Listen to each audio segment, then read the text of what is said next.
A Florida man pulled out a machete on his birthday. A Florida car dealer carjacked one of his customers. Florida man Lieutenant Dan was arrested following the hurricane debacle. And a Florida man tried to cut off and eat a karate teacher's toes for concert tickets. These are the weird stories for Friday on Weird AF News. They are all from the state of Florida, our favorite little paradise on the east coast of the United States. It's Florida Friday on Weird AF News. Let's do it. A Florida man confronted his son with a machete for forgetting his birthday. We have a Coconut Creek, Florida man who happened to be having a birthday. He's trying to do the best he can celebrating his birthday in Florida. Obviously, it's going to involve some drugs, some drug paraphernalia, and a weapon. In this case, Florida man's weapon of choice is a machete, as it often is. I've covered many a story about Florida men and their machetes. I even wrote a song about a Florida man trading his machete for a crack pipe, and I will play that song a little bit later in the episode. This Florida man was charged with assault with a deadly weapon after threatening his son with a machete. Why? Well, his son forgot to wish him a happy birthday. Well, I mean, you can be guaranteed that your son is going to, from here on out, not forget to wish you a happy birthday. He's probably going to not forget to wish you Merry Christmas. If you pull a machete out on me for not saying happy birthday, I'm going to say happy every holiday. I'm going to say, happy National Oatmeal Day. If that's going to keep me alive, whatever day it might be. There's a lot of days that we celebrate now. Happy Arbor Day, Dad. Don't cut me up, please. The story begins on a Saturday. It's a great time to celebrate one's birthday. The Coconut Creek police responded to a domestic disturbance with a deadly weapon. According to the records, the call came after a family matter escalated into a confrontation involving a machete. I'm just wondering if the machete was part of the birthday celebration. I've always wanted a birthday party with a Friday the 13th theme. Or maybe this guy was happened to have his Halloween costume on a little early for his birthday. Let's keep reading and learn. The report shows that the altercation began between a man identified as LaRon Withers, age 56, and his son, after LaRon became irate that his son did not wish him a proper happy birthday. Now, according to the son, initially the disagreement took place in the living room, but got worse after the father demanded that he leave the house, and he refused to leave the house. He wanted some of that birthday cake, no doubt. The records show that the father went to the garage and began packing his son's belongings. Sounds like the son was living in the garage at that point. Well, this is your typical wholesome Florida family story. Now, while packing the son's belongings in the garage, he retrieved a machete and confronted his son. So that took a sharp turn. Come on, guys, the puns. The father, who the victim said was visibly upset, allegedly came toward his son with the machete in his hand before eventually placing the machete down and moving the victim's belongings to the driveway. Well, it sounds like the Florida man calmed down with the machete. Usually they solve their problems with the machete and they follow through with it. But he put the machete down. Sounds like, he realized, let's not have a bloody birthday this year. It says, however, the confrontation continued when the father pushed his son in the upper chest, causing him to stumble backward into a parked car. And that's it. They just cut off the article right then and there. Cut it off. No, there's nothing left for the details. I want to know what's going to happen. Is the son going to press some charges? Do you find the son slightly culpable for forgetting to wish the father a happy birthday? Now, it sounds to me like this Florida man has a machete around the house, probably some other weapons, and is prone to whipping them out with very little provocation, as most Florida men seem to do. That being the case, shouldn't the son make sure that all the holidays are followed up upon? Shouldn't he have a present waiting for his father, perhaps even a card? Be right next to him when he's blowing out the candles. Clap for him when dad's blowing out the candles. You got to stay alive in these Florida families, and it's not easy. Well, I guess it remains to be seen how they're going to patch this up. I'm sure Thanksgiving's going to be a little awkward, too. A Florida man car dealer carjacked his customer. In the world of car dealerships, payment disputes typically unfold with some phone calls to the bank or some paperwork behind closed doors. Not in the streets with threats and gunplay. But when tempers flare and judgment fails, things can take a dangerous turn, especially in the state of Florida. What should have been a routine issue over a missed payment on a Honda Accord spiraled into a carjacking, leaving one dealer employee staring down the barrel of a prison sentence. Eric Haddad is a 58-year-old Israeli national and employee at his family's car dealership called Guru Auto Sales in Aventura, Florida. Well, it turns out Eric carjacked a customer and is now facing up to 15 years in prison. The 24-year-old victim is a Haitian immigrant who bought a Honda Accord. It's a 2020, pretty reliable vehicle. I got a Civic myself, 2010. The baby's still on the road, 175K miles. Looking good, although the other day somebody put a We Buy Junk Cars little card on my car. Does that make sense? I walked to my car and I found a little business card that said We Buy Junk Cars, and I have to say I was pretty insulted. I tried to hide it from my car so her feelings wouldn't be hurt. Anyways, back into the Florida story, the carjacking. The Department of Justice provided context on the victim's predicament in a statement that says, quote, "In making the purchase, the victim understood that he was paying a finance company. What the victim was not aware of was that there was an agreement between the finance company and Guru, the auto dealership. And if the victim was late on a payment within the first 2 months of the loan, then the finance company could demand the approximately $13,800 it paid for the loan back from the dealership." Now, this detail is very important because apparently the victim's first car payment bounced. He then paid a late fee along with the first installment in November. Since he was late, the dealer received a letter informing them that they needed to buy back the loan for roughly $13,000. Notably, the crime happened 5 days later, despite clear instructions to the dealer from the finance company that they could not repossess the car. All right, let me slow down and unpack this for our listeners here. I think what's going on here is this is one of those horrible car dealerships that does the bad financing. Well, they just give you a car basically without any credit, and it's usually at a very high percentage rate, like 35% on the loan. And, so the bank pays the car, right? And then what they have to do is cover their ass, though, because, some people just... I mean, you can imagine the kind of customers you're going to attract that have bad credit and they're having a hard time in life.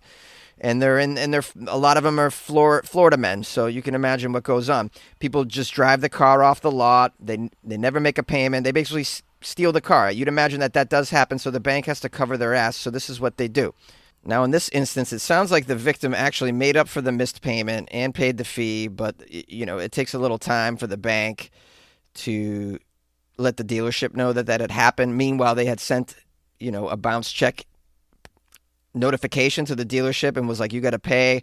Okay, so now despite all of this, Eric, who works at the dealership, followed the victim for an unspecified amount of time. When the victim finally stopped, Eric stepped out of his car, ripped off the paper tag present on the Honda, and aggressively screamed for the victim to get out of the car. Eric lifted his shirt to reveal he had a gun holstered in his waistband, which led the victim to surrender his keys. He basically just repossessed the car with a gun. Shouldn't have been repossessed in the first place, but because of paperwork lagging, I assume. That doesn't justify you just grabbing your gun and going and get the car. There's repossession services normally that you would hire. I haven't heard ever of a dealership doing it themselves. Never mind, like the owner of a dealership, if he happens to be, just taking it into his own hands. But then again, some people just operate in life thinking, what would Tony Soprano do? And this is one of those instances. And I'd imagine a lot of Florida men that have guns on them operate this way. And you can easily have a gun on you. They passed that horrible Florida law where you can conceal carry without a permit. As we can see a year later, this is going real well.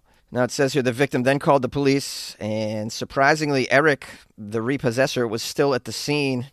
I should call him the carjacker, maybe. He was there when the police arrived, and they took him into custody, and he's going to be sentenced. He faces the possibility of spending the next 15 years behind bars. Wow. Plenty of time to think about how a simple dealership squabble spiraled into a carjacking. This article was well written, I have to say. I think we can all learn something from this story, and that is, don't buy a car from a shady Florida car dealership because it could end in you being shot. It's better just to save your money and take the bus where you'll only get stabbed. Lieutenant Dan, the Florida man that rode out the hurricane in his boat, has been arrested in Florida.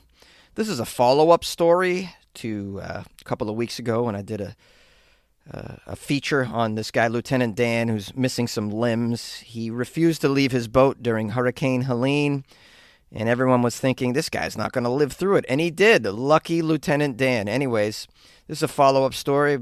He was sort of made famous from all of the media that was reporting on his situation. And I believe he even got a deal to do some live streaming, and that didn't end well either. I'll talk about that as we get into the story. But let's learn about Lieutenant Dan and his whereabouts and what has happened since the hurricane. Sounds like it's not going well for Lieutenant Dan. Joseph Malinowski is Lieutenant Dan, the Florida man who gained internet fame because of his risky decisions to ride out the hurricane on his 20-foot sailboat, which we're not even sure he owns. He was arrested on multiple charges, including failing to appear in court. Malinowski, age 54, is known as Lieutenant Dan. He was arrested on 2 outstanding warrants for failure to appear and a charge of trespassing in a city park.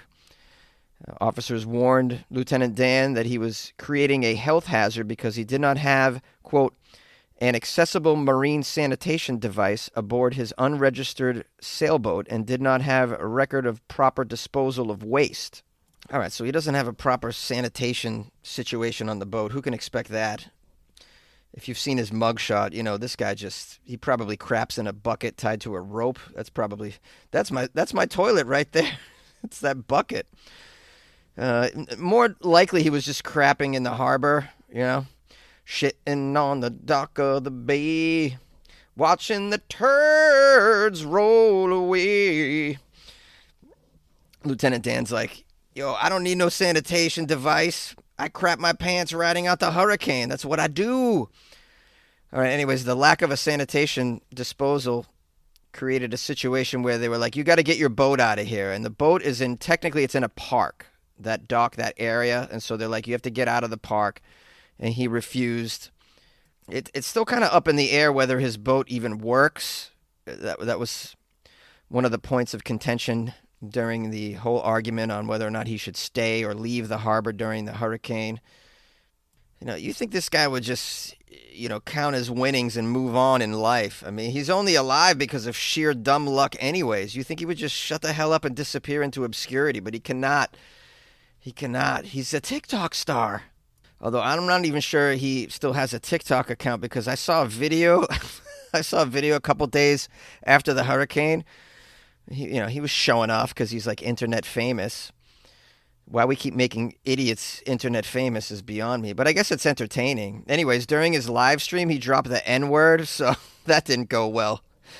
You got to see it too. It's hilarious. He drops the N-word and then he stops and goes, "Oops, I think I made a mistake," something like that. Also, this is very notable. They raised like $40,000 for Lieutenant Dan during the hurricane as a GoFundMe, and all he had to do was present his identification to GoFundMe to collect the money, and he couldn't procure identification. He claimed he didn't have identification, so GoFundMe returned all the money to the donors. Now, why would Lieutenant Dan not want to renew his ID? Can we piece this together?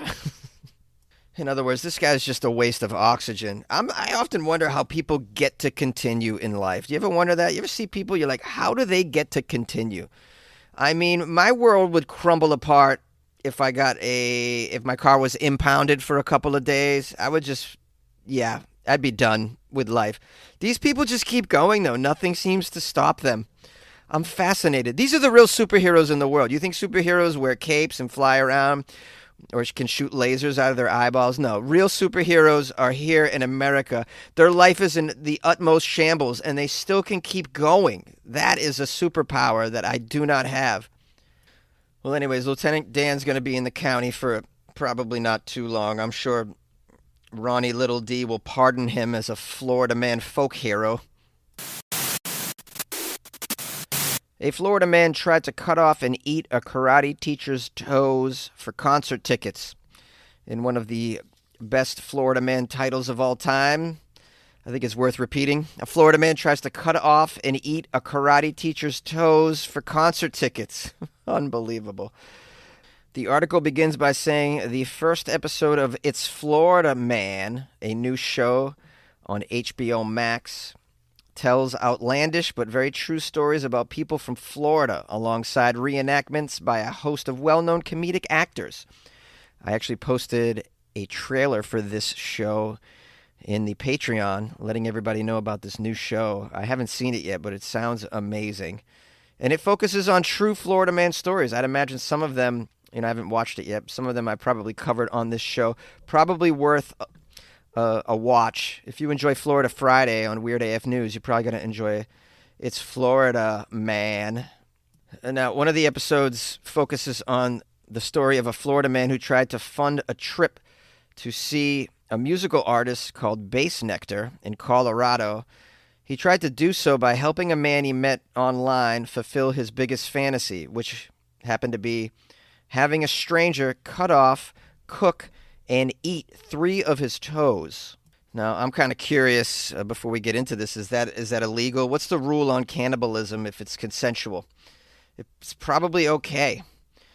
Okay, the story revolves around a guy named Phil, a Florida man who works at Disney World.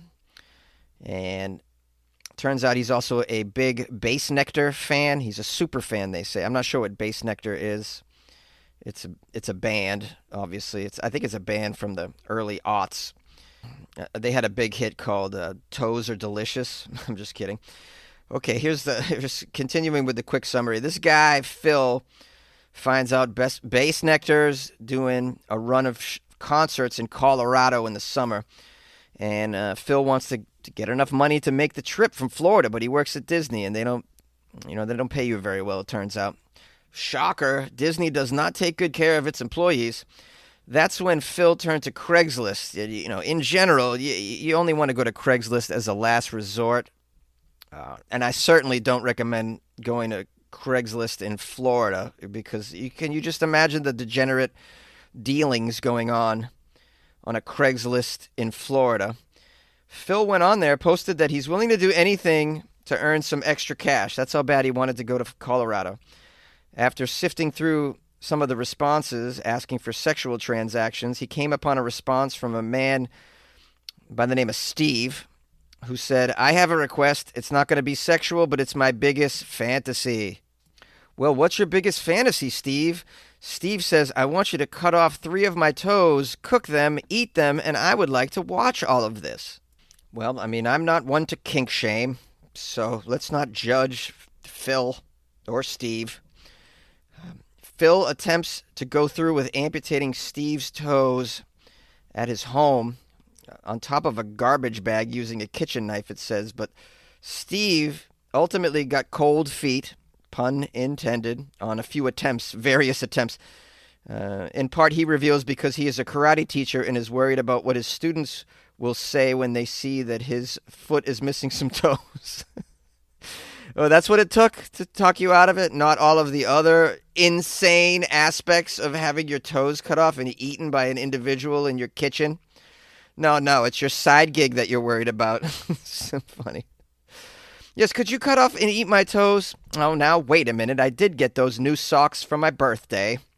Maybe we put this on the back burner for now. According to Phil, they instead decided to drink a beer and awkwardly watch a basketball game on television and then parted ways.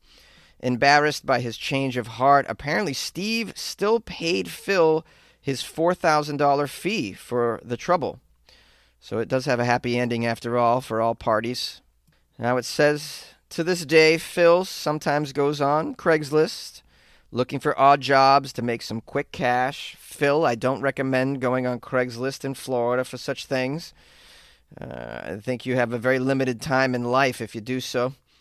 Phil says every once in a while he gets an email from Steve asking him if he wants to try again with the toes. Phil says that he denies those requests. And you may avail yourself of more ridiculous Florida stories like this, reenacted with professional comedic actors on the show It's Floridaman on HBO Max. Episodes are released every Friday night, so I guess tonight after the podcast you can watch Floridaman. It's pretty cool. Let me know what you think.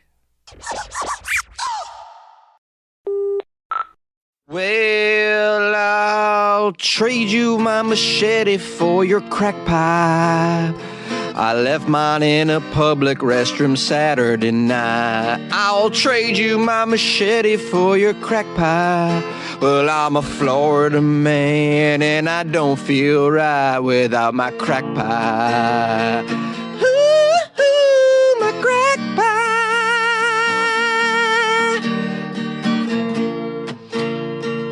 Ooh, my crack pipe.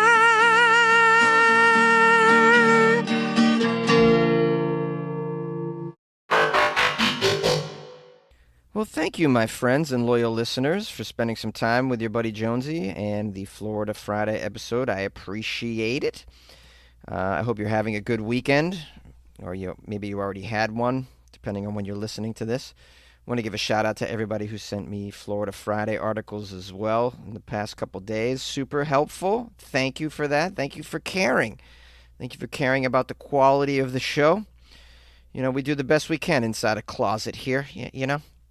Anyways, if you would like to reach out to me, as always, I got a phone number, 646-450-2012, and my email is funnyjones@gmail.com, and my Instagram is @funnyjones. I'm going to be in Las Vegas doing shows all of next week, so if you happen to be in the area, please email me. I'll give you the details. I'll send you a ticket link. Also, you can just go to my Instagram, @funnyjones. It has all the information there, and you can click on the link in my bio for more information. It's going to be the LA Comedy Club from Monday to Monday. So, yeah. So, I'll be out there having a good time in Las Vegas. Viva Las Vegas! I like to really tie one on in Las Vegas. Just warning you. Tie one on. Do people still say that? Anyways, if you'd like to support the show, please go to the website, weirdafnews.com, where you can buy me a coffee or join the Patreon.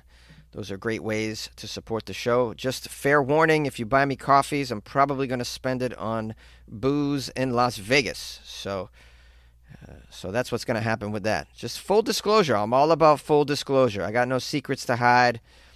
All right, anyways, I won't keep you any longer. Good luck with your life, man.